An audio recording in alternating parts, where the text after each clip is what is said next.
A lot of questions are commonly asked about diet and its correlation between improving eczema and TSW symptoms. Questions such as what diet is the best, what foods are good and bad. Very often you'll stumble across people say avoid your triggers, which is what we'll delve into today.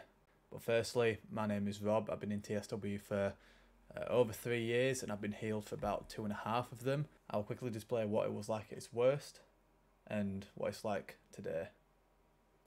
I've experimented relentlessly with different diets and different lifestyle changes to find what works for me and what's also worked for other people in the TSW and eczema community. I'm here to share my experience, including my mistakes, so that you can avoid them and hopefully speed up the TSW process. Beginning of the topic of this video, trigger food. So, what is a trigger? Burks and colleagues state that a trigger food is a food that begins an allergic reaction, and Tang and colleagues further stated that this releases symptom-causing mediators, such as histamine, which usually results in itching. Katter and Schlicht also displayed that eating triggers causes rapid immunoglobulin E-mediated hypersensitivity reactions, or may lead to late eczema reactions. While immediate reactions occur within minutes to hours of food exposure, late eczema reactions may occur anywhere from hours to 2 days later, which can happen among many skin sufferers. Therefore, if we can cut out these foods, you will think that the TSW process would just speed up, as less inflammation and symptom-causing mediators like histamine would result in less oozing skin and less itching, therefore clearing up the skin quickly. However, it becomes more difficult due to two main reasons. Starting with number one, does diet actually improve your skin? And number two, what are your trigger foods? As everyone's sensitivity levels to different foods can be widely different. So firstly, is there a correlation between skin and diet? Bath, Hextall, Delamere and Williams state that there is a vast amount of literature claiming that dietary elimination causes improvement of atopic eczema. They then go on to test different exclusion diets where one group with eczema ate a diet containing eggs and dairy, whereas the others excluded this food. The results show that they found a significant improvement in eczema severity during the trials period when an egg and milk exclusion diet was compared with an egg and milk diet.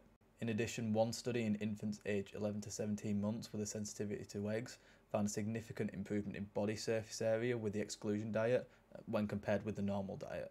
Also, the advantage of dietary interventions is that they may address one of the primary causes as opposed to merely suppressing the symptoms using things like topical steroids. And answering the second question, how do you find your trigger foods?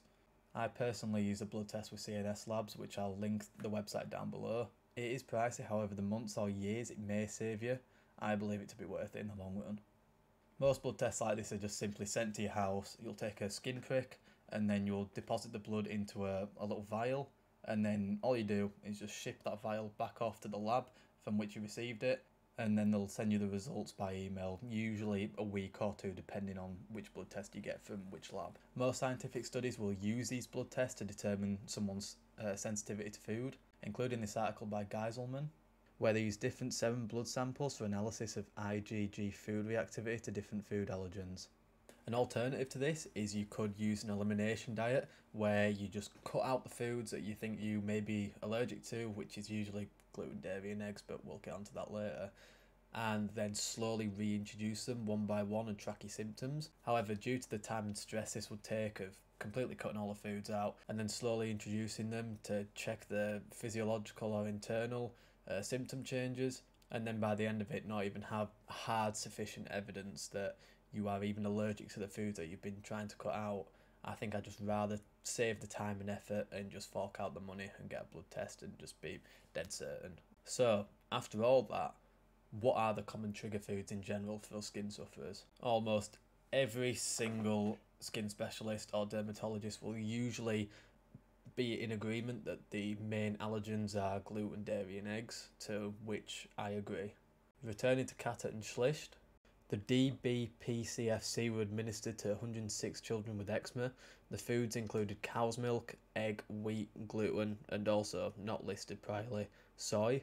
And in 46% of these food challenges, an allergic reaction resulted. So if you are in a hurry to find out what your trigger foods are, however you are buying a blood test and it will take time for the test to come through, complete the test and ship it off, fall back, it might take a couple weeks, potentially a month depending.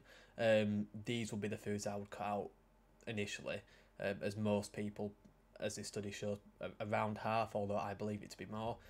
Gluten, dairy and eggs, I'd cut all these out, and if you really want to, soy as listed in the article. So to sum everything up we've just spoken about, what do I believe is the best course of action through what we've learned in the articles we've read and also in my own experience? So first of all, get a blood test.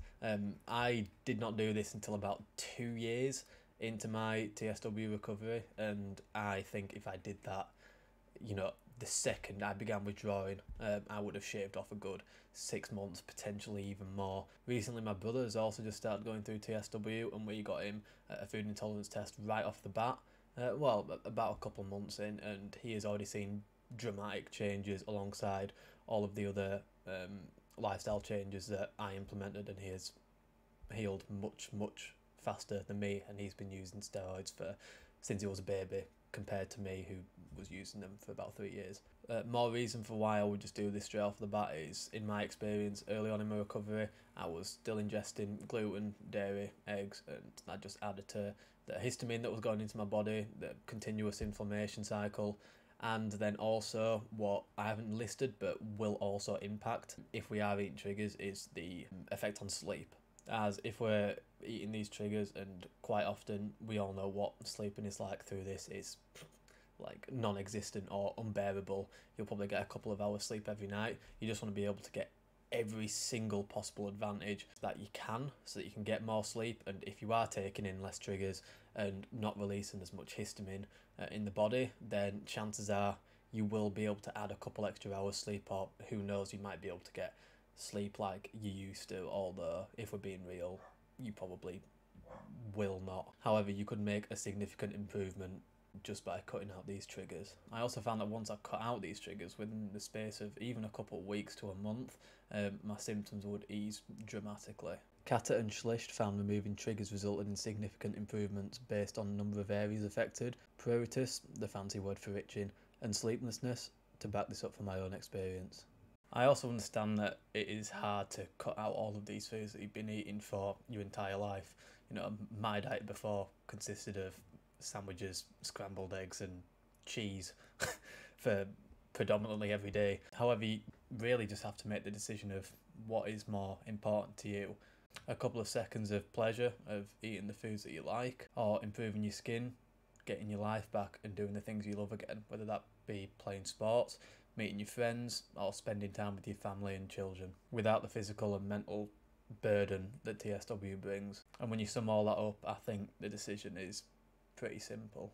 It is hard in the beginning, however, after a couple weeks even, maybe even a couple days, but most likely about a month, you get into this new lifestyle change and diet, you'll find that you didn't even miss the old one in the past, and the rewards that you'll reap from just implementing and cutting out these triggers will have such a dramatic impact, and you will feel so much better in the long run. If you had the strength to begin TSW altogether, then I believe that implementing this dietary change and cutting out these triggers will be a very small hurdle in the entire process. I hope this video has helped in any way. I am going to be posting more videos like this, so let me know what you'd like to see, if there's anything specific, and also whether you like the science-backed aspect, or if you just want to hear my thorough opinion and my experience with no scientific backing whatsoever. Make sure to subscribe for more videos, and if you would like to speak to me directly, I'll link my Instagram down below, and I'll do my best to get back to you as quickly as possible. Thank you.